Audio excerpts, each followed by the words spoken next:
Harsha Upadhyaya, good morning. Thank you for joining us. We are discussing multi-baggers, my friend. CG Power, Indian Hotel, Tata Motor. The market is PSU stocks. It's just amazing, right? I mean, 3 years, some stocks have given 50 to 100x returns. I think we are definitely in a bull rally since the COVID lows, and market itself has gone up more than 100% when you look at the large cap index, and when you look at small cap or mid cap indices, they have also done much better. And within that, there have been several multi-baggers. Definitely, it's been a great rally that we have seen in Indian markets for the past 3 years.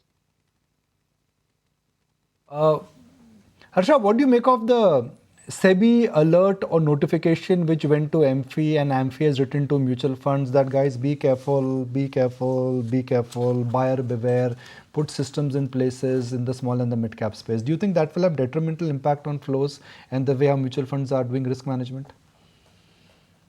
Nikunj, I wouldn't think so, because some of these risk controls were always there. Probably it was not in the public domain in terms of what our investment committees and our fund management team used to look at. Now there is a uniform standard format, and within which the AMFI will disclose all the funds which are in that category in terms of the risk disclosure. So it's a standardized format which will enable investors to look at individual funds within mid-cap category and small-cap category and see where the liquidity is, what is the investor concentration, how concentrated is the portfolio, various other things. Some of these were anyways there in the fact sheets of individual funds, but going forward, it will be available on AMFI website. So that's the only difference. So to that extent, I think it's just an increased level of disclosure, nothing to worry in terms of anything else in the industry. Right. Morning. Wanted to also understand your take on some of the top themes that are really in the spotlight. For instance, generative AI, digitization, all of that. How do you see that changing the landscape for the entire IT space and really newer age tech companies adapting to these big technologies? One, it's too early to comment on which companies will be really leaders in these segments. Right now, many of the incumbent companies are attempting. There are many startups which are working. They may not be in the listed space today, but over the next couple of years, definitely there will be more of such companies coming into the listed space as well. So over the next couple of years, I think the landscape will be a lot clearer in terms of who is going to probably lead this space, etc. But I'm sure all the companies in the IT segment are looking at this change, and nobody can stop technology coming into reality. So to that extent, I think the opportunity is definitely in front of everyone. We need to wait and see how many of those companies will be able to capture that opportunity and how soon. Thoughts, you made a very interesting point that really sort of stuck out, saying that, erratic reaction to results are showing investors could be nervous at these valuations. What do you think could spoil the party? Aisha, clearly the fundamentals are very, very strong. So no doubt about that. Whether you look at economic backdrop, whether you look at corporate landscape, I think the fundamentals have been very, very strong at this point of time. And if you look at the next several weeks, it's going to be quite event-free in that sense. So I think the flows and sentiments will dominate the market. So depending on the flows and sentiments, you will see the short-term movement in the market. But from a longer-term perspective, we still continue to be very positive on markets. We may not get the kind of returns that we have got in the last 3 years, but that doesn't mean that equities as an asset class will be inferior to many other asset classes. Equities will continue to really give decent returns in our view. Just that the volatility could increase given higher valuations at this point. Given how steep the run-up has already been in the broader markets, would you say keep a larger allocation right now to large caps? That's where you are safer, perhaps?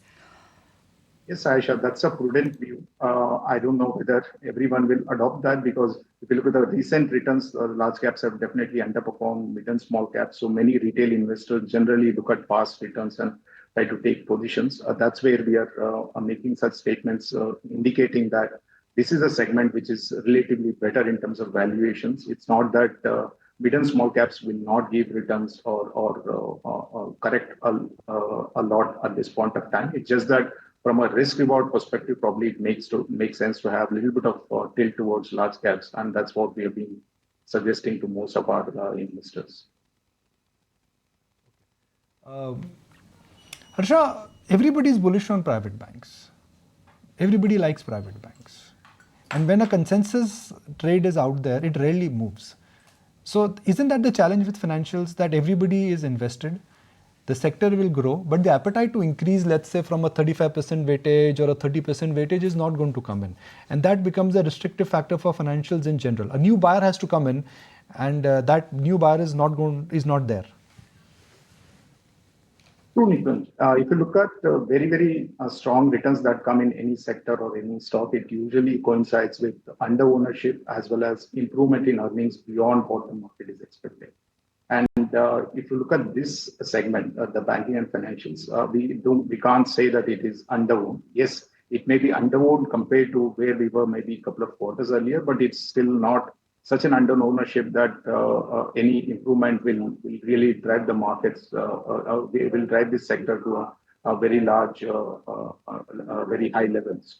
So to that extent, I would say that yes, the improvement is expected, but it's going to be very gradual as we see interest rates moderating. Probably there will be a little bit of legroom for banks to improve on their fundamentals.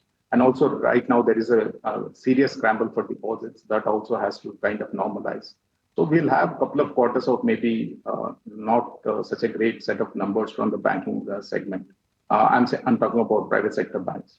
So to that extent, it's better to remain in banks which have a better rate deposit ratio, so that at least their growth remains reasonable at this point of time. There are no asset quality worries. So to that extent, nobody needs to worry about the quality of the book at this point of time.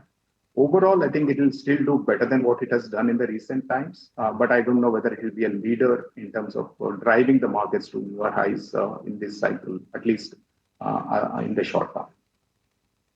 What about the outlook when it comes to the broader markets in general? If you could just give us a sense as to where it is that you're sensing opportunity. Do you believe that even over here we're looking at valuations getting a little bit expensive? What's the road ahead long term when it comes to the broader markets?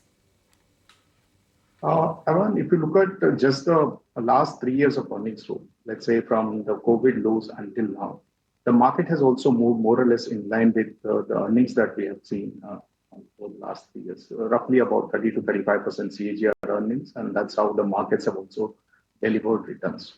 So the point here is, if you expect the similar kind of earnings growth going forward, then probably the market valuations can sustain or can even move higher.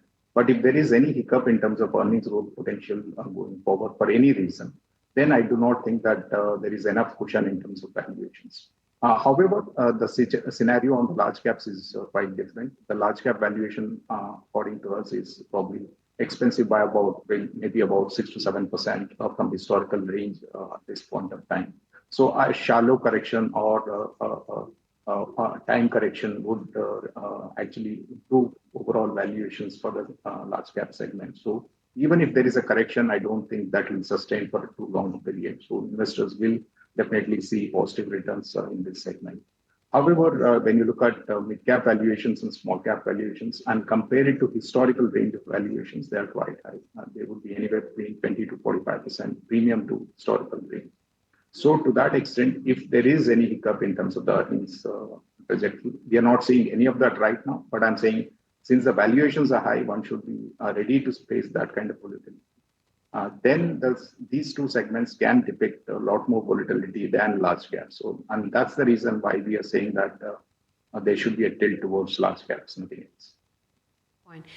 So Harsha, where is it that you find value in the market right now? I know most of it is priced to perfection, or actually more than that. But any value buys that you think there are still? Very difficult to find, Harsha. As you clearly pointed out, market is trading at all-time high valuation levels, at least in the broader end. And many of the sectors have moved up quite meaningfully in the last couple of years. So if you look at pre-COVID valuation levels for any sector and today's valuation, I would probably say only large cap banking names are at a valuation which are lower than probably the pre-COVID levels. There is nothing else that seems to be lower than 3-4 year old valuation levels at this point of time. So definitely difficult to find value buys in this market. But if you look at many sectors, there are several sectors which are likely to grow at a decent teens kind of earnings trajectory. So those are the names which will have maybe potential to still outperform the market. Maybe the volatility will increase, but still there is enough growth on the table. Harsha, good having you on board. Interesting to get in your takes as to how you're looking at the broader market, some themes as well that you find appealing. And as of now, don't think that any correction, if there will be, will sustain.